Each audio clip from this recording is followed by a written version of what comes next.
तो आखिर इंडिया गठबंधन के वो 15 गद्दार कौन है? ग्रोक ने बता दिए एक एक करके सारे नाम। एक्शन में राहुल समेत इंडिया गठबंधन की टीम, क्या निकाले जाएंगे सभी? दोस्तों, क्या उपराष्ट्रपति पद के लिए हुए चुनाव में जो 15 वोट इनवैलिड हुए वो सारे के सारे इंडिया गठबंधन के ही सांसद थे? आखिर ग्रोक ने उन सांसदों के नामों का जब खुलासा किया तो उसका रिएक्शन क्या आ रहा है और कौन कौन से हैं वो नाम? और इस खुलासे के बाद हाल ही में 9 सितंबर को उपराष्ट्रपति का चुनाव हुआ दोस्तों, लेकिन उसके अंदर किस तरह से विपक्ष के साथ खेला किया गया है वो तस्वीरें सामने निकल कर आने लगी हैं। यानी कि 15 जो वोट थे जो इनवैलिड बताए गए थे वो 15 वोट अब सामने निकल कर आ चुके हैं। इंडिया गठबंधन के 15 गद्दार कौन है दोस्तों? और राहुल गांधी ने गद्दारों को पूरी तरह से पकड़ लिया है। मोदी के लिए ये काम करते थे पार्टी के अंदर रहकर। जी हां, गिरोक ने बड़ा खुलासा किया दोस्तों। हमारे साथ वरिष्ठ पत्रकार मौजूद हैं जब्बार खान, आप उनकी इस रिपोर्ट को देखें। तो आखिर इंडिया गठबंधन के वो 15 गद्दार कौन है? ग्रोक ने बता दिए एक एक करके सारे नाम। एक्शन में राहुल समेत इंडिया गठबंधन की टीम, क्या निकाले जाएंगे सभी? बहुत स्वागत है आप सभी का। आप देख रहे हैं द राजनीति का विशेष सेगमेंट खबर और विश्लेषण। मैं हूं जब्बार खान। तो दोस्तों, क्या उपराष्ट्रपति पद के लिए हुए चुनाव में जो 15 वोट इनवैलिड हुए वो सारे के सारे इंडिया गठबंधन के ही सांसद थे? आखिर ग्रोक ने उन सांसदों के नामों का जब खुलासा किया तो उसका रिएक्शन क्या आ रहा है और कौन कौन से हैं वो नाम? और इस खुलासे के बाद में देश के वरिष्ठ पत्रकार क्या कह रहे हैं, सब कुछ आपको विस्तार से बताते हैं दोस्तों। अंत तक बने रहें ताकि एक एक बिंदु से आप वाकिफ हो सकें। दोस्तों, मैं आपको उन 15 गुनहगारों गद्दारों के नाम बताऊंगा और देश के एक वरिष्ठ पत्रकार ने क्या खुलासा किया वो भी दिखाता हूं, जो बीजेपी मोदी शाह की पोल खोलने के साथ साथ इंडिया गठबंधन को सचेत करते हैं। मगर उससे पहले आपको जल्दी से आपके सामने कुछ फैक्ट रख देते हैं। उपराष्ट्रपति चुनाव हो चुका है। आप जानते हैं एनडीए के सीपी राधाकृष्णन को 452 वोट, इंडिया ब्लॉक के सुदर्शन रेड्डी को 300 वोट मिले। दोस्तों, उपराष्ट्रपति चुनाव में लोकसभा और राज्यसभा के सभी सांसद वोट करते हैं, जिनकी संख्या कुल 788 थी, मगर इसमें से 7 सीटें खाली थी दोनों सदनों में। यानी 781 सांसदों को वोट करना था। 14 सांसदों ने वोटिंग से दूरी बनाई, 767 सांसदों ने वोट डाला। 752 वोट वैध रहे, 15 वोट अवैध इनवैलिड पाए गए।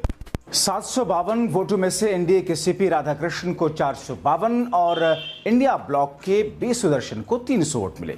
दोस्तों, ये तो रही संसद के आंकड़े की बात और वोटिंग की बात।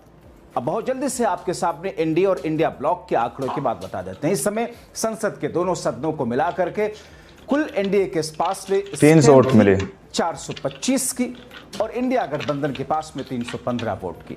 मगर इसके बावजूद इंडिया गठबंधन के सुदर्शन रेड्डी को 15 वोट कम मिले। साफ है, सत्ता पक्ष विपक्ष में सेधमारी करने में सफल रहा।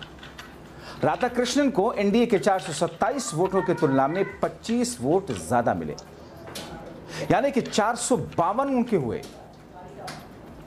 तो ऐसी स्थिति में 427 और 25 जोड़े तो 452 होते हैं।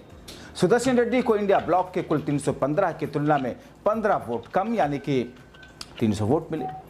इससे साफ है कि विपक्ष के 15 सांसदों ने एनडीए के पक्ष में वोट डाला। क्रॉस वोटिंग से सांसदों के निरस वोट के पीछे की कहानी क्या है? दोस्तों, पहले आपको देश के एक वरिष्ठ पत्रकार का एक खुलासा दिखाते हैं और उसके फौरन बाद आपको दिखाते हैं कि 15 सांसदों ने गठबंधन के उन 15 क्रॉस वोटिंग की है, गद्दारों के बारे में क्या कुछ कहा है। दोस्तों, देश के जाने माने वरिष्ठ पत्रकार हैं केपी मलिक, जिन्होंने लिखा उसकी चर्चा जोरों पर है। अवैध और क्रॉस वोटिंग नादानी या फिर सियासी चाल? चुनाव से एक दिन पहले 8 से 9 घंटे की ट्रेनिंग के बाद भी 15 वोट अवैध मिले, तो सवाल बनता है कि गलती थी या जानबूझकर के राजनीतिक रणनीति? क्रॉस वोटिंग करने वाले करीब 15 क्रांतिकारी सांसद कौन है और 14 सांसदों ने मतदान में हिस्सा नहीं लिया?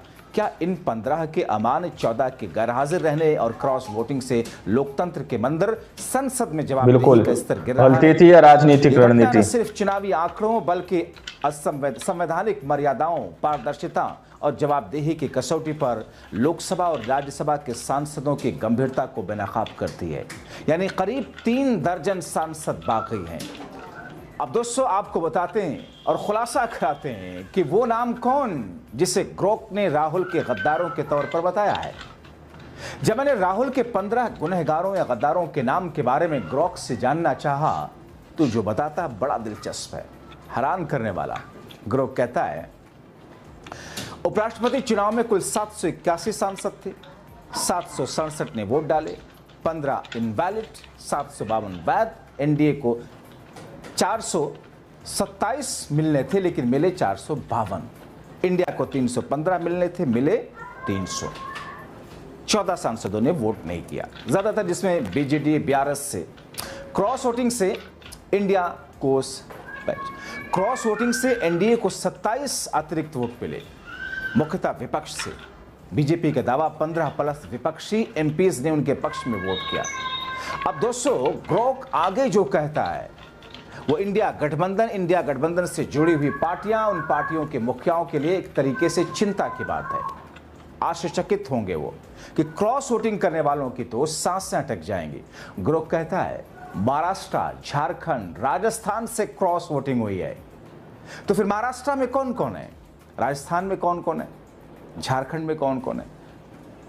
दोस्तों ग्रोक ने जो आगे कहा कि कांग्रेस, आम आदमी पार्टी, एनसीपी शरद पवार, शिवसेना की उद्धव ठाकरे वाली, और उनसे जो नाम उसने सामने रखे उसमें सुप्रिया सुले का नाम। सुप्रिया सुले को लेकर के पहले से अटकलें चल रही थी, ग्रोक ने उस पर मुहर लगाई। शिवसेना की प्रियंका चतुर्वेदी के बारे में उनके जो बयान है हाल के महीनों में, उनसे अंदाजा लोग लगा रहे थे कि शायद इनका मन भर रहा है इंडिया गठबंधन से। मनीष तिवारी, शशि थरूर के बारे में तो आप जानते हैं, वो शशि थरूर जिनकी पत्नी को खुद प्रधानमंत्री नरेंद्र मोदी ने उनकी पत्नी की बोली लगाई थी। ये शब्द शायद आपको थोड़ा आश्चर्यचकित करता हो, बोली लगाई थी, क्योंकि उन्होंने रैली में क्या पूछा था कि दोस्तों आपने क्या 50 करोड़ की गर्लफ्रेंड देखी है। तो 50 करोड़ की गर्लफ्रेंड ये शशि थरूर की पत्नी के बारे में उन्होंने कहा था। तो एक तरीके से बोली लगाना ही हुआ। किसी भी महिला के बारे में इस किस्म की भाषा का प्रयोग जाहिर तौर पर हमारे देश में उसे बोली लगाना ही समझते हैं। वो शशि थरूर जिनके खिलाफ ऐसी बातें नहीं हो, जो खुद बीजेपी को लेकर के बीजेपी एनडीए के सांसदों को लेकर, खुद प्रधानमंत्री मोदी को लेकर क्या कुछ नहीं कहते रहे। मगर हाल के दिनों में जब ऑपरेशन सिंदूर पर अचानक मोदी शाह की सरकार ने सीज फायर करा दिया और उसके बाद जब विदेशों में जाकर पाकिस्तान की पोल खोलने की बात आई तो शशि थरूर को भेजा मोदी शाह ने, जबकि कांग्रेस पार्टी ने नाम किसी और का दिया था। लेकिन उन्हीं शशि थरूर को बीजेपी में जाने वाला बताया जा रहा है, अटकलें लगाई जा रही हैं। और इसीलिए ग्रोक भी कहता है शशि थरूर, मनीष तिवारी, जाहिर तौर पर ये ऐसे नाम है जिन के राजनीतिक गलियारों में अटकलें भी खूब लगी और उन अटकलों के साथ साथ में संदेह भी खूब हुए। बीते दिनों जैसा कि आपको याद होगा किस तौर पर कांग्रेस के अंदर बीजेपी के स्लीपर सेल का बार बार जिक्र किया जाता रहा। तो क्या इंडिया गठबंधन के अंदर बीजेपी के स्लीपर सेल कथित तौर पर सक्रिय शुरू से थे, हैं और अब उन्हें बाहर फेंकने की जरूरत है? राहुल गांधी तो पहले कह चुके थे। गुजरात के मंच पर कांग्रेस वालों को संबोधित करते हुए उन्होंने सीधे सीधे कहा कि हमें ऐसे लोग चाहिए जो रेस के घोड़े हों, वो शादी के घोड़े नहीं कि हाँ दुम मिलाते हुए थोड़ा सा मस्ती करते हुए इधर भी उधर भी सबके चहेते बन के रहें। जंग के घोड़े चाहिए जो एक तरफ देखता है, एक तरफ सोचता है, अपने मालिक के आदेश को फॉलो करता है और अपने मालिक के उस विजन को पूरा करने के लिए जान की बलि तक 15 सांसदों ने कुर्बान करने तक के लिए हिचक क्रॉस वोटिंग की है। और जो भी स्लीपर सेल के तौर पर हुए 1, 2, 10, 15, 20, 50, 100 सबको निकाल बाहर कीजिए। तो फिर एक ऐसी स्थिति दोस्तों जब इस बात के कयास पहले से थे कि क्रॉस वोटिंग होगी, इस बात के कयास पहले से थे कि इनवैलिड वोट कराए। देखिए दोस्तों चतुराई देखिए कि आप और हम ये सोचते हैं, कैलकुलेशन करते हैं कि साहब इस खेमे एक पार्टी के पास में इतने वोट है, इनके पास में इतने वोट है, हमारे पास में ज़्यादा वोट है, हम जीत जाएंगे। नहीं, ऐसा नहीं होता है। 2014 के बाद से ऐसा नहीं होता है। वो नैतिकता वैतिकता सब खूंटी पर टांग दिया गया है। उन नैतिकता बिल्कुल की दहाई देने गलती वाले थी लोग या राजनीतिक रणनीति के तौर पर अब जाने जाते हैं, क्योंकि 14 के बाद बीते 11 वर्षों से यही होता आ रहा है। ऐसा नहीं होता तो उत्तराखंड में वैसा नहीं हुआ होता, उत्तरांचल में, अरुणाचल प्रदेश में नहीं हुआ होता, गोवा में नहीं हुआ होता, महाराष्ट्र में नहीं हुआ होता, कर्नाटका में नहीं हुआ होता। सरकार आपकी, बहुमत में आपकी, सबसे बड़ी पार्टी आपकी, मगर हमने आपकी पार्टी तोड़ दी, हमने आपकी सरकार गिरा दी, हमने अपनी सरकार बना ली। तो सारी नैतिकताएं खोटी पे टांग करके फिर नैतिकता की दुहाई देते हैं कि साहब हम तो चाहते हैं कि बेदाग रहे मुख्यमंत्री, इसलिए 30 दिनों तक कोई मंत्री अगर जेल में है, भले वो मासूम क्यों ना हो, भले उसके ऊपर झूठे आरोप क्यों ना हो, तो हम तो उसके मुख्यमंत्री पद को छीन लेंगे। ये नैतिकता की बात है भारतीय जनता पार्टी की। तो दोस्तों, ऐसी स्थिति में जबकि पहले से यह तय था कि ठीक है एनडीए के पास में बहुमत है ज्यादा, बावजूद इसके कि उनका डर ज्यादा था। सोचिए, जो जगन मोहन रेड्डी खुद से आकर के वोट डालते हैं एनडीए के पक्ष में, उनके खिलाफ में कितने सारे आरोप है, कितने सारे केस। आप खुद सोचिए, जिस तरीके से, जिस अंदाज में शिरोमणि अकाली दल, जिनके ऊपर केसेस बहुत सारे हैं, वो वोट से दूरी कर लेते हैं, क्योंकि डील भी यही हुई होगी कि साहब या तो हमारे पक्ष में वोट डालिए, या तो क्रॉस वोट कीजिए, या तो वोट मत कीजिए, सारा फायदा हमें मिलेगा। तो आप लोगों ने इस वीडियो को शुरू से आखिर तक देखा। वीडियो के अंदर साफ तौर पर बात की गई है कि किस तरह से यहां पर ग्रोक ने सीधे तौर पर खुलासा किया कि 427 वोट मिलना थे, 452 वोट एनडीए के पक्ष में आ जाते हैं। वहीं पर 315 वोट विपक्ष को मिलना थे, उनको 15 वोट घटकर मिलते हैं। यानी कि यहां पर खेला आप लोग समझ सकते हैं कि एक तरफ बढ़ के वोट जा रहे हैं, एक तरफ घट के वोट आ रहे हैं। तो उसी के आधार पर दावा किया जा रहा है कि आखिर वो गद्दार कौन है जिन्होंने सीधे तौर पर राहुल गांधी के साथ, इंडिया अलायंस के साथ, इंडिया गठबंधन के साथ गद्दारी कर दी। दोस्तों, एक लंबी मीटिंग के बाद भी, लोगों को समझाने के बाद भी, आखिर ऐसे कौन थे जो आप लोगों को वीडियो के अंदर दिखाया गया कि वो गद्दार, 15 गद्दार कौन थे जिन्होंने सीधे तौर पर गिरोह के आधार पर, वो गद्दार हैं, गिरोह के आधार पर 15 लोगों ने जो है इंडिया गठबंधन के साथ गद्दारी की है। दोस्तों, मोदी के लिए पार्टी के अंदर रहकर काम करते थे क्या, ये भी सवाल पूछा जा रहा है। अब आप लोगों ने इस रिपोर्ट को देखा सुना, आप लोग इस रिपोर्ट के बारे में क्या सोचते हैं, क्या समझते हैं, अपनी राय कमेंट सेक्शन में जरूर दीजिएगा। अगली वीडियो में, जब तक के लिए जय हिंद, जय भारत।